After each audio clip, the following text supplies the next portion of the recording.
Good morning. The topic is resources.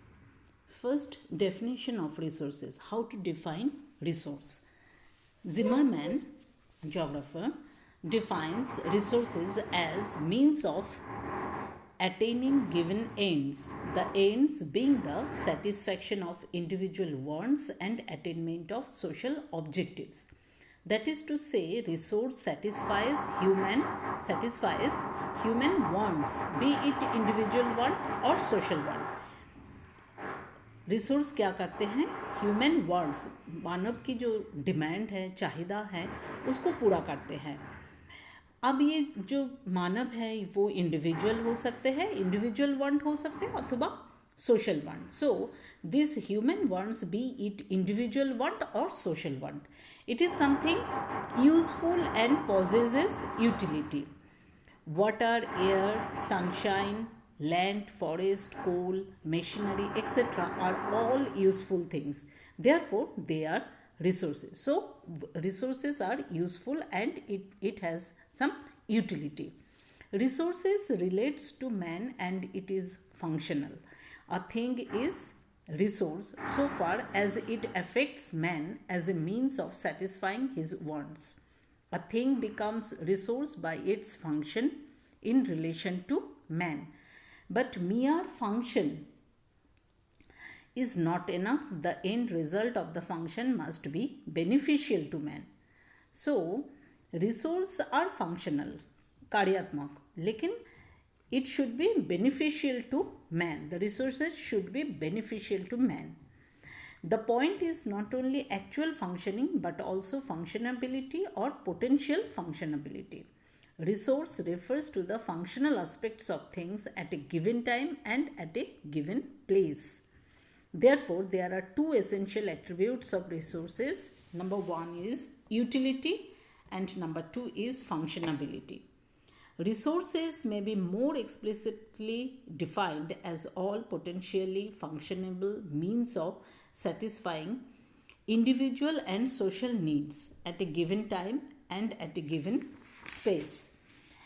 According to Encyclopedia of Social Science Encyclopedia के हिसाब से resources are those aspects of man's environment which render possible or facilitate the satisfaction of human wants and the attainment of social objectives.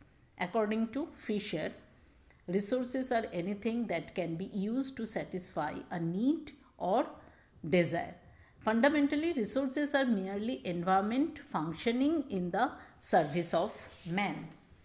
इसको हम और थोड़ा describe करें elaborately, इस प्रकार ये निष्कर्ष निकाला जा सकता है कि संसाधन बनने के लिए किसी वस्तु में दो गुण की जरूरत है. एक तो है जो मैंने पहले कहा यूटिलिटी मतलब उपयोगिता, और फंक्शनबिलिटी व कार्यात्मकता या कार्यों करने की योग्यता.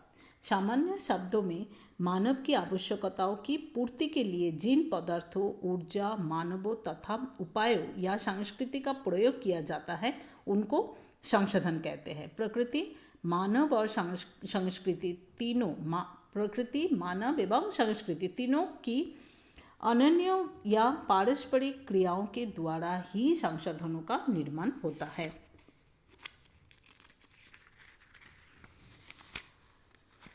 Second point is characteristics of resources. First characteristic resources की है, resources are not present. Resources are made. They are made. It is a dynamic concept.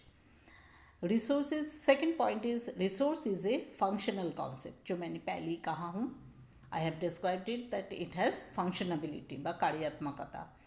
Third point is the standard of man's living is the result of the utilization of resources. The standard of man's living, मानव की जो standard जैसे बढ़ते हैं, बाद जो भी standard में मानव रहते हैं वो कितनी रिसोर्सेज की यूटिलाइजेशन कर पा रहे हैं उस पर डिपेंड करते हैं.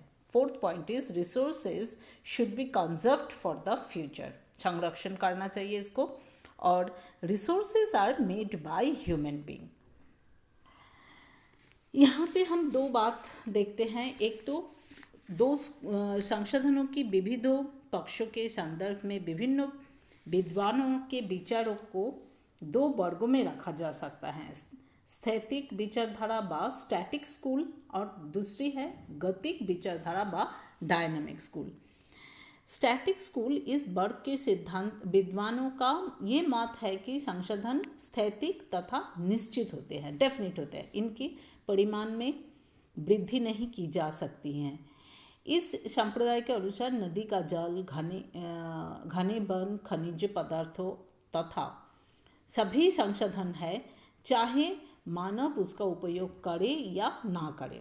और dynamic school at the opposite side, dynamic school में इस विचारधारा व गतिक विचारधारा की मान्यता ये है कि संशोधन होते नहीं हैं, बनते हैं।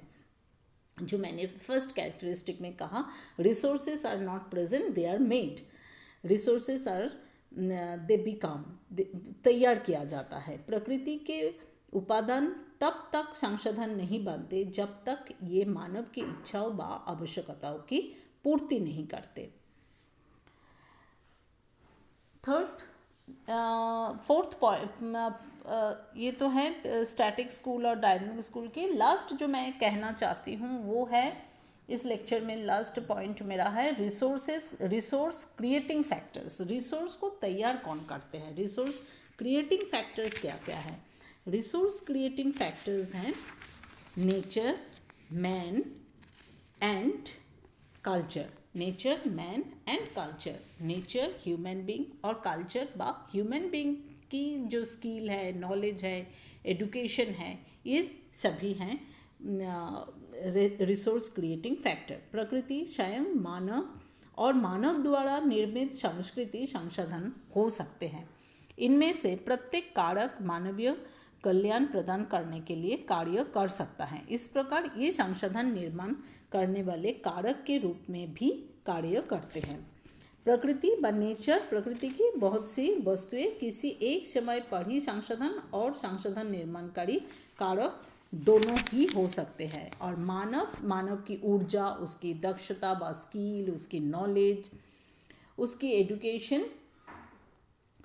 की एक अक्षय भंडार है। इसलिए मानव स्वयं एक महान संशोधन है। और उसके जो कल्चर हैं, जो मानव की स्किल के द्वारा मानव अपनी कल्चर बनाते हैं। संस्कृति मानव और प्रकृति का सम्मिलित उत्पाद है। प्रकृति से ही कुछ रिसोर्सेज को लेके मानव अपनी संस्कृति को बनाते हैं, कल्चर को बनाते हैं। तो ये तीनों हैं resource creating factors. Thank you.